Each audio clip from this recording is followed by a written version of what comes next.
Hello and welcome to BQ Prime. A very good morning to all the viewers. You're watching Stocks in Focus and I'm Hiral Datia. The metal and mining space is absolutely in focus, and this is on the way, on the back of which Tata Steel numbers have panned out, as well as you have a GMDC from the small cap space as well that has reported numbers. First, let's understand GMDC because that stock has been taking a beating in today's session.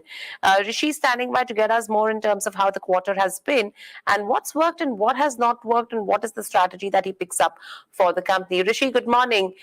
What is it that you have with regards to GMDC? Because clearly a 50 to 51% drop in terms of profitability. Margins have seen more than halved as well. What's going on? So, as you said, the stock has taken quite a beating. It was down by over 11%, and the revenue was down by about 30% for the quarter.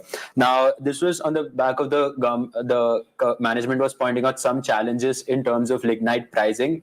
A majority of its revenues come from lignite production. It was pointing out to problems with regards to lignite pricing because imported coal prices were declining, but then again they have started increasing. So maybe it could see some positive in the next quarter.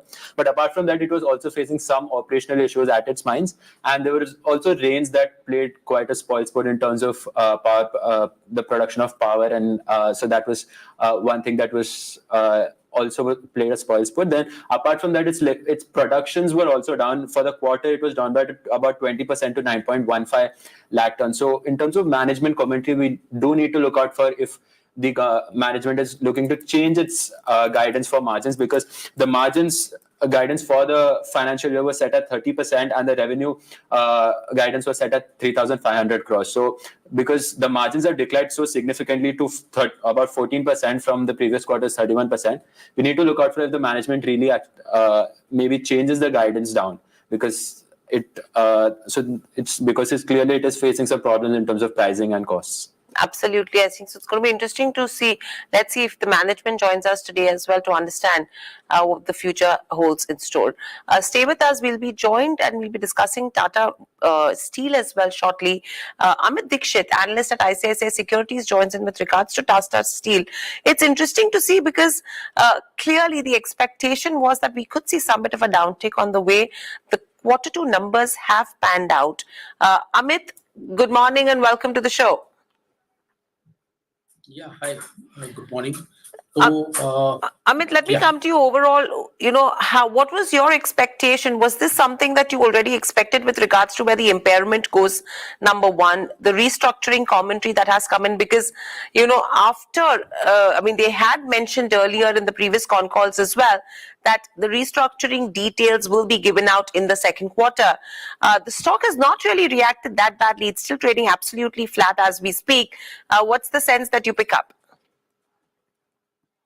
No, so it's all about expectations. See, management was very clear during their discourse to the analysts. I think when they did this restructuring exercise, and they highlighted that there could be restructuring costs, there could be impairment. So anyways, that is something what market expected. Of course, the extent of it was not known to people, but given the investments that have been done in the past in the UK subsidiary or the Netherlands subsidiary, people had a whiff of what kind of number could follow. So clearly that is something that is not playing on people's mind. Although when you're talking about the results being a tad below estimates, that has got to do with the operating side of it. So on that, well, compared to our estimates, EBITDA was down just 3%. So I won't, shed a lot of sweat over it. That's fine. The thing is that in Tata Steel Europe, actually, loss was a little bit higher than what we expected at USD 170 per ton compared to our estimate of 146. In standalone as well, EBITDA level loss was EBITDA level profit was at 14,450 versus our estimate of 15,000.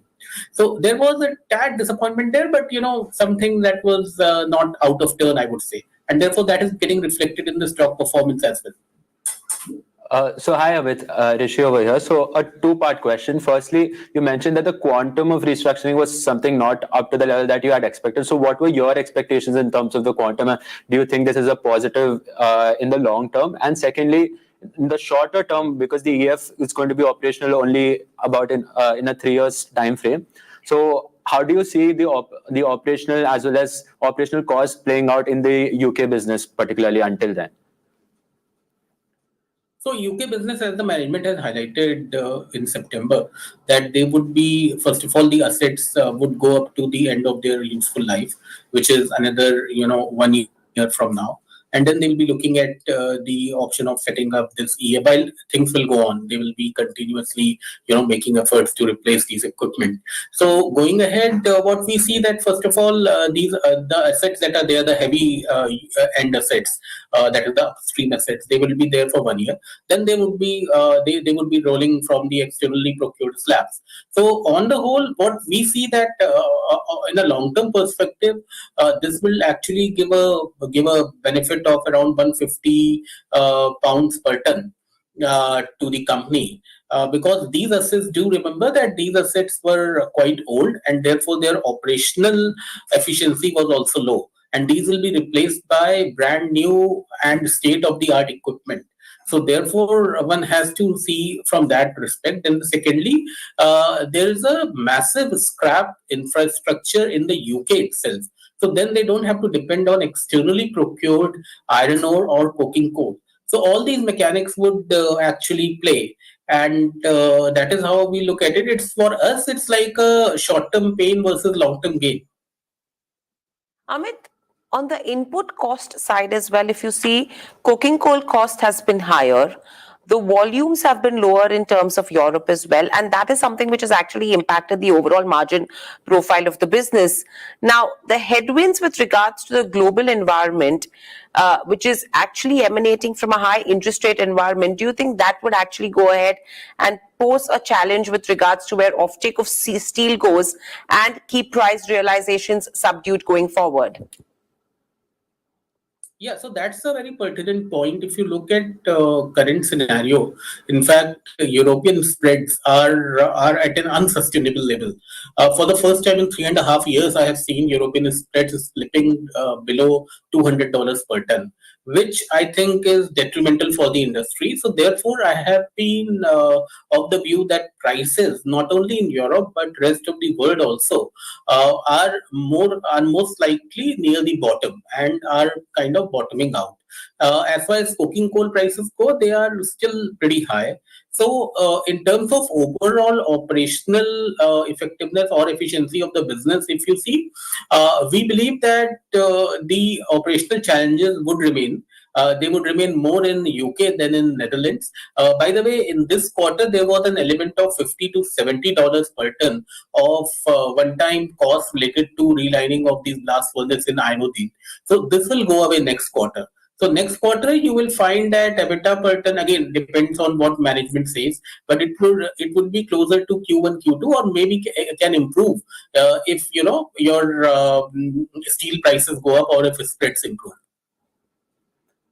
So Amit, with regards to domestic pricing, how do you see that panning out? Because it has been increasing over the past couple of months. So do you see that going forward, and how do you see that impacting the margins, also keeping in mind the costs as well for Tata Steel? No, so on the contrary, we have seen domestic prices actually coming off slightly in last 3 weeks. They are down by almost, I would say, 1,200 rupees a ton. But this is more because of the seasonal weakness that is associated with festive season when construction comes to a halt and other activities come to a halt. Now, post Diwali, we see a good likelihood of these prices going up because imports into India are also not going to be very significant given the fact that the BIS certifications of many of the exporters have not been renewed since April. So the imports that you see will certainly come off, and then consumption is actually growing at 10% YOY. So you are entering the seasonally strong period of the steel demand. So I have no doubt that the steel companies should be able to improve their profitability from here. Now, given where we are on spot prices of coking coal, yes, given that there is still a good 2 months left in the quarter, I believe that coking coal prices should moderate from here and steel prices should go up. So all in all, we should have a scenario where higher coking coal prices are offset by the steel prices. So profitability, I would expect it to be at a very similar level to Q2, but things can change, of course, because there is still a good part of third quarter still left. Right. So, with all of this said and done, if you talk about the expansion plan of the company, that's absolutely in line. Once the pain in the subsidiaries in the western part is accounted for, do you think from a longer term perspective it will be a healthy performance for a Tata Steel?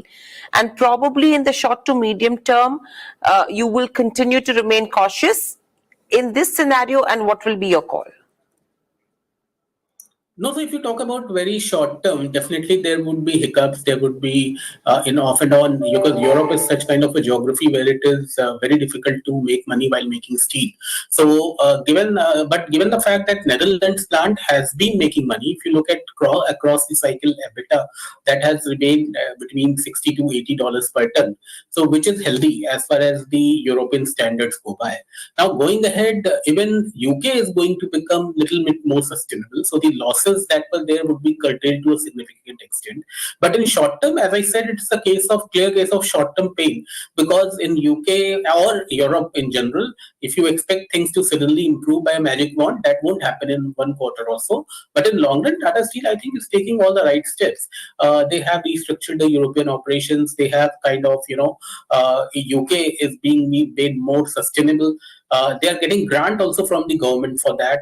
So clearly, all these things, I think, tie up. And as far as the India expansion plan is concerned, it's that good as anything, because in India they have got significant brownfield optionalities, which will reduce the expansion cost, and they have got iron ore from their captive sources, which will, even assuming that the current mines expire in 2030, they still have iron ore by the virtue of acquisitions or takeovers done in the past that would last them for a good number of years. So I believe in case of Tata Steel, domestic operation would remain quite stable and quite profitable, while in case of Europe, profitability is going to go up. But for that, you will have to give it a year or so. Yes, UK is up to there. Right, so this is going to be an interesting one to watch out for. Thank you, Amit, so much for joining us on the show and sharing the views. So clearly, operationally, we've seen what has happened, but all eyes now will be with regards to how execution pans out for a Tata Steel. However, the weak pricing that we are talking about in terms of where Europe is concerned, that will continue to hurt the European arm as well, which is Tata Steel Europe. So we will have to keep our eyes absolutely open. Short term, yes, there could be pain, but longer term, it's going to be an interesting play to watch out for. That's all that we have on this session. Thanks for watching, and lots more lined up on the other side. Please stay tuned to BK Prime.